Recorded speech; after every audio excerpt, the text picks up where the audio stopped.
태국 며느리 친정집이 무너졌다는 소식을 들었을 때 저는 아무 말도 할 수 없었어요. 순간 가슴이 철렁 내려앉았답니다. 그날 저녁 온 가족이 거실에 모였어요. 아들은 얼굴이 창백했고 며느리 리아는 눈을 감은 채 입술을 떨고 있었어요. 엄마, 태국에서 전화가 왔어요. 아들이 조심스레 말을 꺼냈습니다. 리안 친정집이 비에 무너졌대요. 그 말이 떨어지자 공기가 멎었어요. 리아는 그 자리에서 손으로 얼굴을 가리고 울었답니다. 엄마, 집이 다 떠내려갔어요. 비가 멈추질 않아서 부모님이 마을 사람 집에 신세를 지고 있어요. 순간 숨이 막혔어요. 눈앞이 아득해졌습니다. 그동안 밝게 웃던 리안의 얼굴이 떠올랐어요. 항상 괜찮아요, 어머니 하며 웃던 그 표정이 이렇게 아픈 사정을 품고 있었다니 믿기지 않았답니다. 저는 그 자리에서 결심했어요. 우리 가족 다 같이 가자. 리안 부모님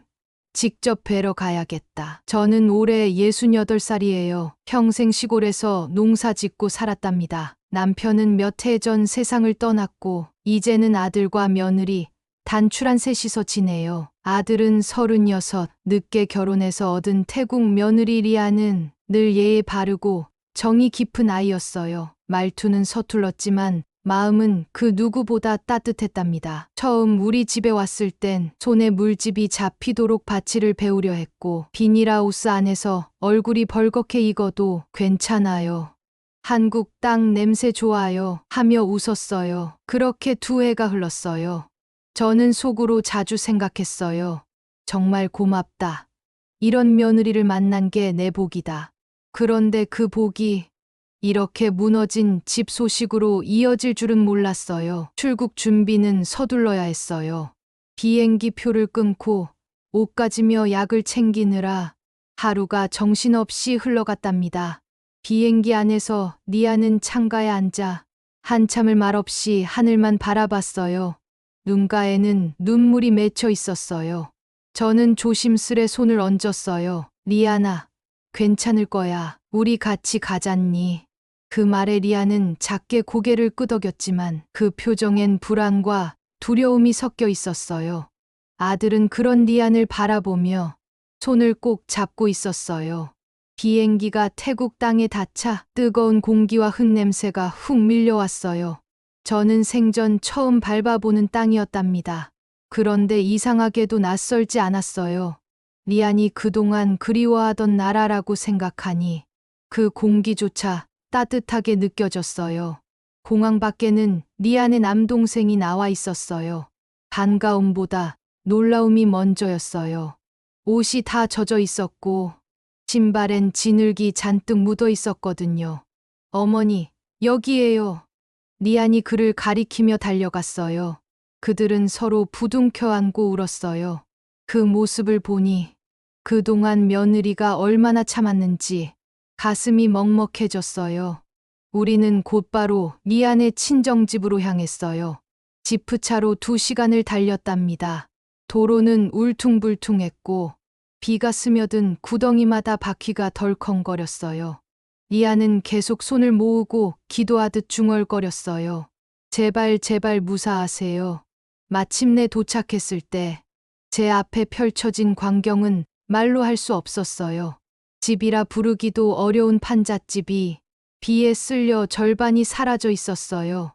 지붕은 찢겨 나가 천막으로 덮어두었고 벽 사이로 빗물이 줄줄 새고 있었어요. 그 안에서 마른 노인이 한 분 앉아 계셨어요. 리안의 어머니였답니다.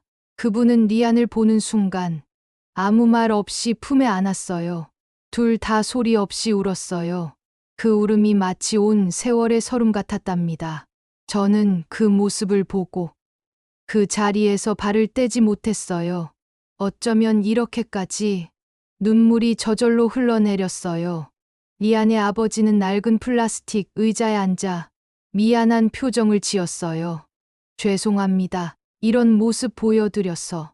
리안이 통역하며 말했지만 그분의 어깨는 이미 울음으로 흔들리고 있었어요. 저는 그때 말했어요. 사돈어른, 미안하긴요. 제가 몰라서 더 죄송합니다. 그리고 그 자리에서 리안의 어머니 손을 꼭 잡았어요. 그 손은 따뜻했지만 살갗엔 깊은 굳은 살이 박혀 있었어요. 그날 밤 우리는 천막 밑에서 함께 밥을 먹었어요. 밥이라기보단 남은 쌀로 끓인 죽이었답니다.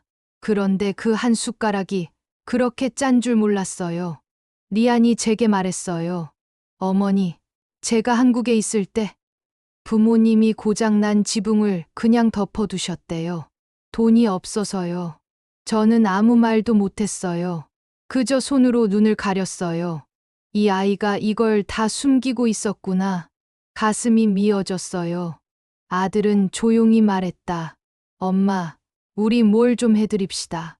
그 말에 저는 고개를 끄덕였어요. 그날 저는 결심했답니다. 이 집을 다시 세워드리자. 그게 사람 사는 일이지. 그날 밤 빗소리가 천막 위를 두드렸어요. 저는 그 소리를 들으며 한참을 울었어요. 그 아이가 그동안 얼마나 외로웠을지 그 마음이 한꺼번에 밀려왔답니다. 창밖엔 비가 내리고 있었지만 제 마음에는 묘하게 따뜻한 불빛이 켜졌어요. 이제부터라도 진짜 가족이 되어야겠다. 그렇게 저는 새벽녘에 조용히 중얼거렸답니다. 리안아, 이제 괜찮아. 내 집은 우리가 다시 세워줄게. 비가 그치고 해가 떠오른 다음 날이었어요. 밤새 천막 위를 때리던 빗소리가 멎으니 잠자던 아이들의 웃음소리가 들리더군요. 그제야 마음이 조금 놓였지만 한편으로는 더 아팠어요. 얘야, 이렇게는 못 두겠구나. 저는 리안의 어머니에게 말했어요. 우리가 집을 다시 세워드릴게요. 리안이 급히 통역을 했고 그 말이 전해지자 사돈댁 어머니는 두 손으로 얼굴을 감싸며 울었어요. 안 돼요. 너무 부담이에요. 리안이 통역하며 말했지만 그분의 눈빛은 이미 떨리고 있었어요. 저는 고개를 저었답니다. 부담이라니요. 가족이잖아요. 그 한마디를 하고 나니 마음이 조금은 편안해졌어요. 다음 날부터 우리 가족은 발품을 팔았어요. 마을에서 일하던 인부들을 찾아 벽돌과 시멘트, 목재 값을 물어봤죠. 리안의 동생은 오토바이를 타고 앞장섰고 아들은 통역기를 손에 들고 땀을 뻘뻘 흘리며 흥정을 했어요. 어머니, 여긴 비싸요. 조금만 더 가면 더 싸대요. 그 말에 우리는 다시 흘길을 걸었어요. 태양은 머리 위에서 이글거렸지만 이상하게도 그날은 더위가 괜찮았어요. 가족이 함께였으니까요. 며칠 뒤 우리가 머물던 천막 옆에서 공사가 시작됐어요. 처음엔 산 몇 개, 양동이 몇 개뿐이었죠. 그런데 마을 사람들이 하나둘 모여들었어요. 리안이 가족이 왔대. 한국에서 왔대. 사람들이 웅성거리더니 누군가는 망치를, 누군가는 삽을 가져왔어요. 그날 오후 저는 손수건으로 이마에 땀을 닦으며 하늘을 올려다봤어요. 햇빛이 찌르듯 내려오는데 그 안에서 이상하게도 눈물이 맺히더군요. 이게 사람 사는 세상이구나. 언어가 달라도 마음은 다 통하더라고요. 저녁이 되자 리안의 어머니는 코코넛 수프를 끓여오셨어요. 조금이라도 드세요. 말은 통하지 않았지만 그 눈빛 속에는 고마움이 가득했어요. 국물 한 숟가락에 눈물이 핑 돌았어요.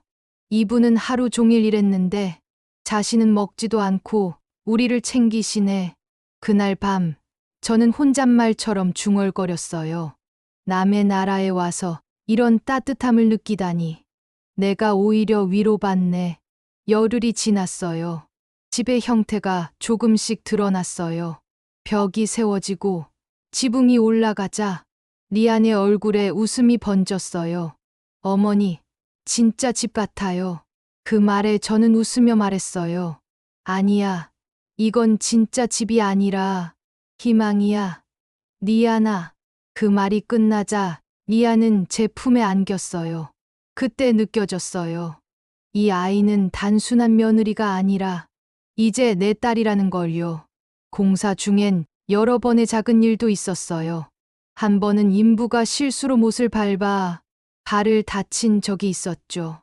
리안의 아버지는 급히 달려와 괜찮냐고 손을 잡았어요.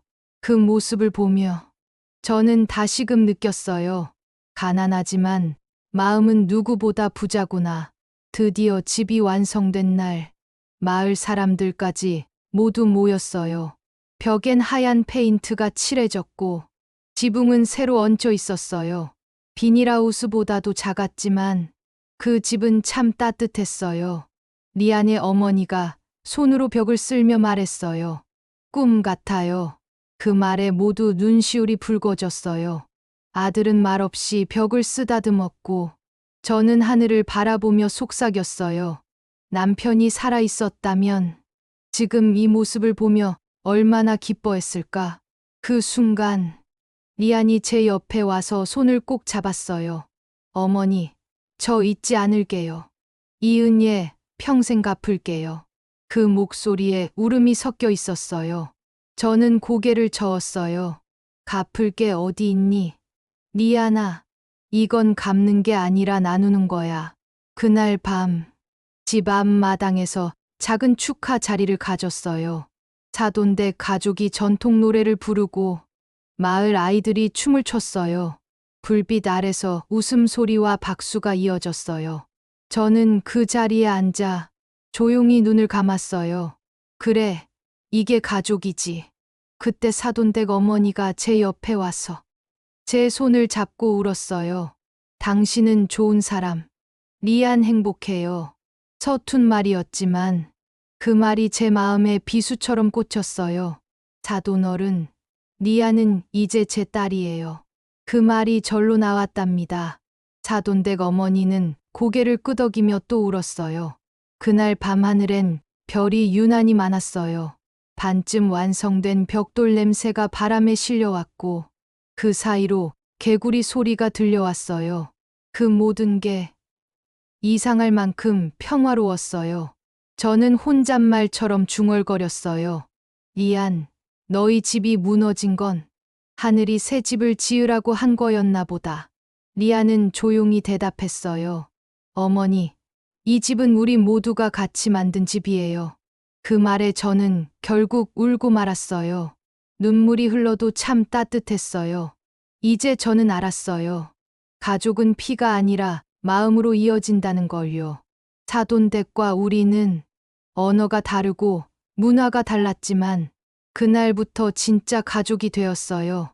그 밤 저는 결심했답니다. 이 아이를 며느리로 부르지 않겠다. 이제 내 딸이다. 태국에서 돌아온 지 반년이 흘렀어요. 논에는 새순이 올라왔고 비닐하우스 안에도 오이꽃이 하얗게 피었답니다. 그날은 아침부터 리안이 분주했어요.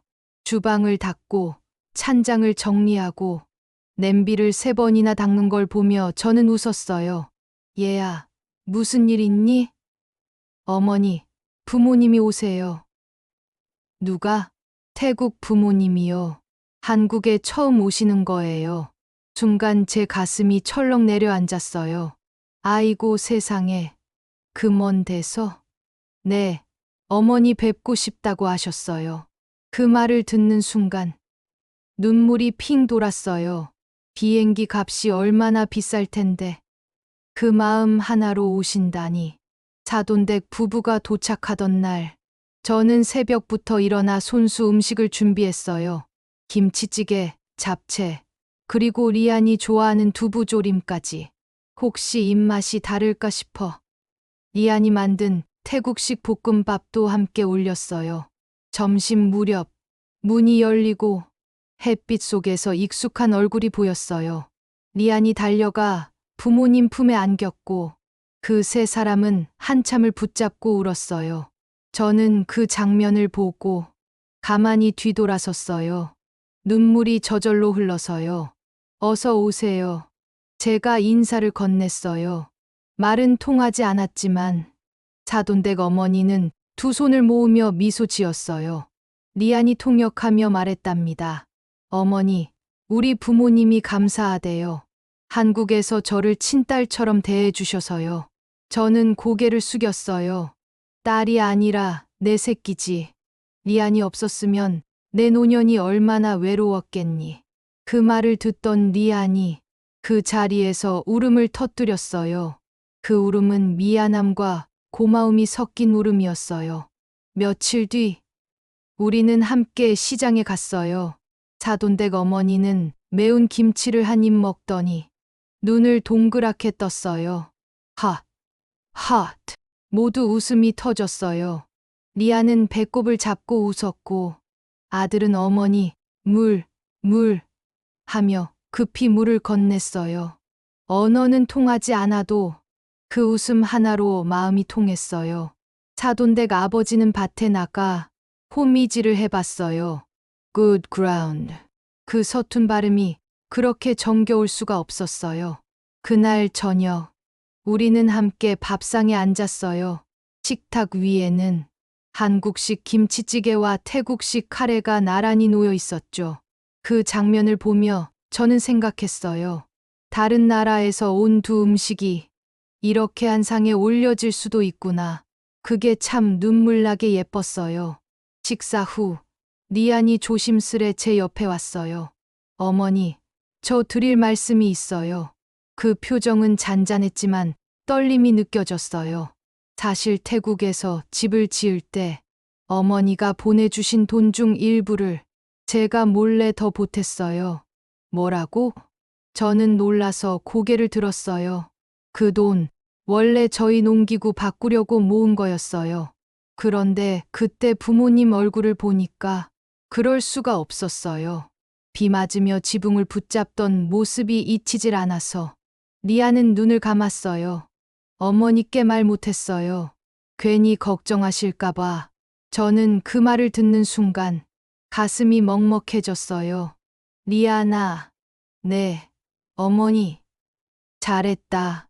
리안이 고개를 번쩍 들었어요. 네, 그게 가족이지. 자식이 부모 걱정하는 게 죄겠니. 내가 그랬으니 부모님이 지금 웃을 수 있는 거야.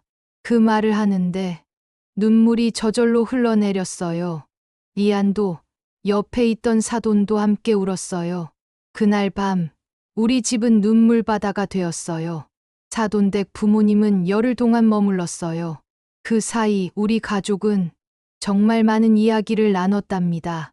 언어는 통역이 필요했지만 마음은 통역이 필요 없었어요. 리안의 어머니는 제게 작은 천을 내밀었어요. 손수 놓은 태국 자수였어요. 우리 마음이에요. 그 말이 통역되자 저는 그 천을 품에 꼭 안았어요. 이건 평생 간직할게요. 귀국 전날 사돈댁 가족은 밭머리에 서서 끝내 눈물을 보였어요. 당신은 좋은 어머니. 우리 딸 행복해요. 그 말 한마디가 제 마음을 다 녹였어요. 비행기를 타러 가는 리안의 부모님을 보며 저는 손을 흔들었어요. 조심히 가세요. 다음엔 우리 다시 만나요. 그날 밤 창문 밖을 바라보다가 저는 중얼거렸어요. 이제야 진짜 가족이 되었구나. 며칠 뒤 리안이 제게 말했어요. 어머니, 부모님이 메시지를 보내셨어요. 휴대폰 화면엔 짧은 글이 있었어요. 당신의 사랑 덕분에 우리 집은 다시 웃어요. 당신은 이제 우리의 언니입니다. 그 문장을 보는 순간 눈물이 왈칵 쏟아졌어요. 사돈이 절 언니라 부르다니 국경이 사라진 것 같았어요. 이제 저는 말할 수 있어요. 리아는 제 며느리가 아니라 제 딸이에요. 그리고 태국 사돈은 이제 제 언니이자 친구랍니다. 가족이란 건 서로 피를 나눈 사이가 아니라 서로의 눈물을 닦아주는 사람이라고 저는 그렇게 믿게 되었어요. 여러분이라면 어떠세요?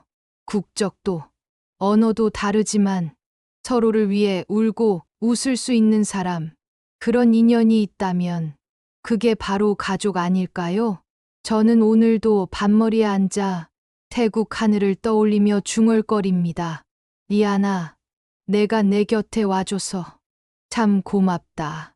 그리고 조용히 웃었답니다.